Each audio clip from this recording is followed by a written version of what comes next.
இப்போ நம்ம பார்க்க போகிறது வால்யூம் 1ல் சாப்டர் 1. சாப்டர் நேம் வந்து அக்கௌண்டிங் ஃபார் பார்ட்னர்ஷிப், அதாவது பேசிக் கான்செப்ட்ஸ். பார்ட்னர்ஷிப் ஆக்ட் பிரகாரம் பார்த்தீங்கன்னு வச்சிங்களேன், குறைச்சலாக 2 பேர், மேக்ஸிமம் பொறுத்த வரைக்கும் பார்க்கும்போது 50 மெம்பர்ஸ். இப்போ பார்ட்னர்ஷிப் ஆக்ட் வந்து 1932. இதுக்கு அடுத்தது இந்த தியரியெல்லாம் நீங்கள் வந்து போன வருஷம் பிஸ்னஸ் ஸ்டடீஸில் படிச்சிருப்பீங்க. இப்போ நம்ம ஃபுல்லாகவே அக்கௌண்ட்ஸில், பார்ட்னர்ஷிப் அக்கௌண்ட்ஸில் பொறுத்த வரைக்கும் பேசிக் கான்செப்ட்ஸ் தான் பார்க்க போகிறோம். அதாவது nature of partnership. Nature of partnership பொறுத்த வரைக்கும் உங்களுக்கு தெரியும். உங்களுக்கு அடுத்தது 2வது பார்ட்னர்ஷிப் டீடு. பிஸ்னஸில் பொறுத்த வரைக்கும் எந்த ஒரு பிஸ்னஸாக இருந்தாலும் சரி தான், டீடு இம்பார்ட்டன்ட். இந்த டீடு எதுக்காகனா, நாளைக்கு பார்ட்னருக்குள்ளே ஏதாவது பிரச்சனைனா கோர்ட்டு ப்ரொசீட்ஸுக்கு போனாங்கன்னா அதை வந்து கேஸ் ஃபைல் பண்ணுறதுக்கு முதல்ல கேட்குற கேள்வி, உங்கள் பார்ட்னர்ஷிப் ஃபேம் வந்து ரெஜிஸ்டர் பண்ணியிருக்கீங்களா? இந்த ரெஜிஸ்டர் பண்ணும்போது அந்த டீடு போடணும், அக்ரிமெண்ட் போடணும். அக்ரிமெண்ட் போட்டு தான் ரெஜிஸ்டர் பண்ணணும். அதை தான் கேட்பாங்க கோர்ட்டில். அது இல்லை, நாங்கள் வந்து சும்மா வாய்மொழியாகவே வந்து இது பண்ணிவிட்டு எதுவுமே ரிட்டர்ன் நாங்கள் இது பண்ணல அப்படின்னு சொன்னாங்கன்னா, இந்த கேஸே வந்து கோர்ட்டில் வந்து அக்செப்ட் பண்ணிக்க மாட்டாங்க, உடனே டிஸ்மிஸ் பண்ணிடுவாங்க. அப்போ பார்ட்னர்ஷிப் வந்து டீடு போகிறது அவ்வளோ இம்பார்ட்டன்ட். எதுக்குன்னா, ஒரு 4 பேர் சேர்ந்து ஒரு பிஸ்னஸ் ஸ்டார்ட் பண்ணுறாங்க. 2 பேர் சேர்ந்தாவே அது சரியாக இருக்காது. ஃபியூச்சரில் பொறுத்த வரைக்கும் பார்க்கும்போது 2 பேத்துக்குள்ள பிரச்சனைகள் வரும். அதனால் வந்து ஒருத்தன் ஏமாற்றுவான். அந்த ஏமாத்துறதுலேருந்து இது பண்ணுறது தான் பார்ட்னர்ஷிப் டீட் போட்டு அதை ரெஜிஸ்டர் பண்ணணும். இப்போ அந்த இது இப்போ பார்ட்னர்ஷிப் டீடு போட்டு நீங்கள் டீடு போடலைன்னா எந்த பெனிஃபிட்டுமே கிடையாது. அது கொஸ்டினில் பார்க்கும்போது உங்களுக்கு தெரியும். இன்ட்ரெஸ்ட் ஆன் கேபிட்டல் கிடையாது, இன்ட்ரெஸ்ட் ஆன் ட்ராயிங்ஸு கிடையாது, பார்ட்னர் சேலரிஸ் கிடையாது, பார்ட்னர் கமிஷன் கிடையாது. ஆனால் ஒன்றே ஒன்று மட்டும்தான் உண்டு. பார்ட்னர்ஸ் வந்து பிஸ்னஸ்க்கு அட்வான்ஸ், அதாவது லோன் கொடுத்துருக்கோம். லோன் கொடுத்துருந்தாங்கன்னா அதுக்கு இன்ட்ரெஸ்ட் ரேட்டு உண்டு. அதுக்கு எப்படின்னா, பார்ட்னர்ஷிப் டீடு இல்லாட்டினா ஒன்லி 6% மட்டும்தான் அலௌடு. அதாவது இன்ட்ரெஸ்ட் ஆன் லோன் வந்து 6% மட்டும்தான் அலௌடு. அதுவும் இந்த இன்ட்ரெஸ்ட் ஆன் லோன் பொறுத்த வரைக்கும் பார்ட்னர்ஷிப் அந்த இதில் பார்ட்னர்ஸ் அக்கௌண்ட்டில் பொறுத்த வரைக்கும் பார்த்தீங்கன்னா, கேபிட்டல் அக்கௌண்ட்டில் வராது, அந்த கரண்ட் அக்கௌண்ட்டில் வராது. ஒரே ஒரு அக்கௌண்ட்டில் வந்து மட்டும்தான் வரும். அதாவது profit and loss appropriation account. அது நீங்கள் கொஸ்டின் படித்து பார்க்கும்போது, அதாவது கொஸ்டின் வரும்போது உங்களுக்கு அது தெரிஞ்சிக்க வேண்டியது தான். அதுக்கு அடுத்தது maintenance of capital accounts of partners.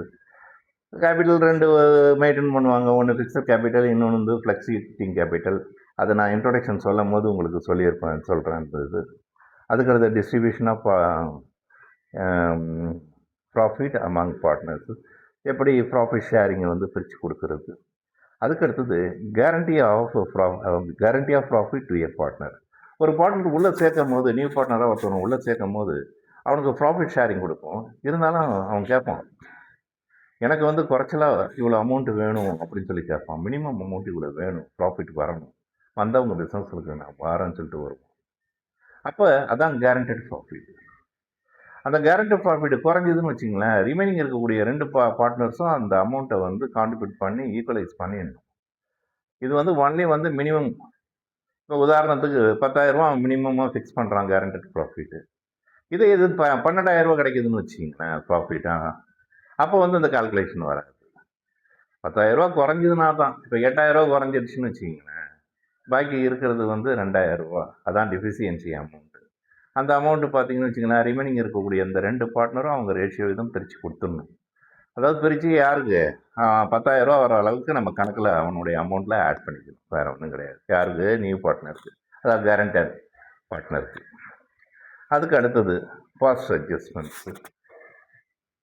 இதில் வந்து உங்களுக்கு இம்பார்ட்டன்ட் டாபிக்ஸ் இந்த சாப்டரில் வந்து உங்களுக்கு வரக்கூடிய மார்க்ஸ்ன்னு பார்த்தீங்கன்னு வச்சுங்களேன், மினிமம் 6 மார்க்ஸ். மேக்ஸிமம் பொறுத்த வரைக்கும் பார்த்தீங்கன்னு வச்சிங்களேன் 9 மார்க்ஸ். அதுவும் எக்ஸ்பெஷலி பார்த்தீங்கன்னா இந்த கடைசி தான் நமக்கு ரொம்ப இது முக்கியம். அதாவது guaranteed profit and then past adjustments. அதுக்கடுத்து கேபிட்டல், அதாவது இந்த டிஸ்ட்ரிபியூஷன் ஆஃப் ப்ராஃபிட், அதாவது ப்ராஃபிட் லாஸ் அப்ராப்ரியேஷன் அக்கௌண்ட் போட்டு அதை பிரித்து கொடுக்கறது. அதுக்கடுத்து மெயின்டெனன்ஸ் ஆஃப் கேபிட்டல் அக்கௌண்ட். இது இதெல்லாம் இம்பார்ட்டன்ட் டாபிக்ஸு. இது மட்டும் பார்த்துக்கங்க. மார்க்கு பொறுத்த வரைக்கும் குறைச்சலா 6 மார்க்கு, அதிகபட்சமாக பார்த்தீங்கன்னா 9 மார்க்ஸ் உங்களுக்கு. ஆனால் அதுக்கு அடுத்து ஏன் சார் இது 5 மார்க் கொஸ்டின்லாம் இதுக்கு மேலேயெல்லாம் உங்களுக்கு கேட்க மாட்டாங்களா? அது நமக்கு தெரியாதது. நான் உங்களுக்கு வந்து அப்ராக்சிமேட்டாக உங்களுக்கு நான் சொல்லியிருக்கேன். உங்களுக்கு வேறு ஒன்றும் கிடையாது. ஏன்னா இதில் வந்து உங்களுக்கு வந்து ப்ளூ பிரிண்ட் எதுவுமே கிடையாது. அதனால் அந்த கொஸ்டின் பேட்டர்ன் தயார் பண்ணும்போது அவங்க எந்த மூடில் வச்சு தயார் பண்ணுறாங்களோ அந்த அளவுக்கு தான் இருக்கும். Okay, all the best. இப்போ நம்ம வந்து ஃபஸ்ட்டு சாப்டருக்கு உள்ளே போவோம். உள்ளே போகும்போது நான் முதல்ல உங்களுக்கு ஆரம்பிக்க வேண்டியது என்னென்னா, கேபிட்டல் அமௌண்ட்டு. எந்த ஒரு பிஸ்னஸாக இருந்தாலும் வந்து முக்கியமாக தேவை ஸ்டார்ட் பண்ணுறதுக்கு கேபிட்டல் தான் தேவை. அந்த கேபிட்டல் பொறுத்த வரைக்கும் இந்த சாப்டரில் வந்து 2 விதமான கேபிட்டல் இருக்குது. ஒன்று ஃப்ளக்சுவேட்டிங் கேபிட்டல், இன்னொன்று வந்து ஃபிக்ஸட் கேபிட்டல். இந்த ஃபிக்ஸட் கேபிட்டல் வந்தாவே சபார்டினேட்டாக கரண்ட் அக்கௌண்ட் வரும். அந்த சாப்டருக்கு வரும்போது அதை நீங்கள் பார்ப்பீங்க. நீங்கள் அதை ஃபர்ஸ்ட் நல்லா அண்டர்ஸ்டாண்ட் பண்ணிக்கிங்க. கொஸ்டின் வந்து பொறுத்த வரைக்கும் நான் ரீட் பண்ணும்போது நீங்களும் கவனமாக புக்கு எடுத்து வச்சுக்கிட்டு அந்த சென்டென்ஸு கம்ப்ளீட்டாகவே பாருங்கள். எந்த சென்டென்ஸ் இம்பார்ட்டன்ட் சென்டென்ஸ் வருதோ அதை நான் அண்டர்லைன் பண்ண சொல்லியிருப்பேன். அதெல்லாம் நீங்கள் அண்டர்லைன் பண்ணிக்கிங்க, புக்கை வச்சுக்கிங்க கையில். அதுக்கு அடுத்து இந்த வீடியோவில் பொறுத்த வரைக்கும் பார்க்கும்போது உங்களுக்கு கம்ப்ளீட்டாகவே வந்து அந்த ஆன்சர் கீயோட வச்சு தான் நான் எக்ஸ்பிளைன் பண்ண போகிறேன். உங்களுக்கு இந்த வீடியோ பிடிச்சிருந்ததுன்னா லைக் பண்ணி சப்ஸ்கிரைப் பண்ணுங்கள். உங்களுடைய ஃப்ரெண்ட்ஸ் சர்க்கிளில் எல்லாத்துக்குமே சொல்லுங்கள். உங்களுடைய கமெண்ட்ஸ் வந்து முக்கியமாக போடுங்க. ஏன்னா இதுக்கு மேலே நான் வந்து ஏதாவது வந்து உங்களுக்கு வந்து கோச் பண்ணுற மாதிரி இருக்கணும், போகணுன்னு சொல்லி நீங்கள் விருப்பப்பட்டீங்கன்னா அதை உங்கள் கமெண்டில் சொல்லுங்கள். தேங்க்யூ.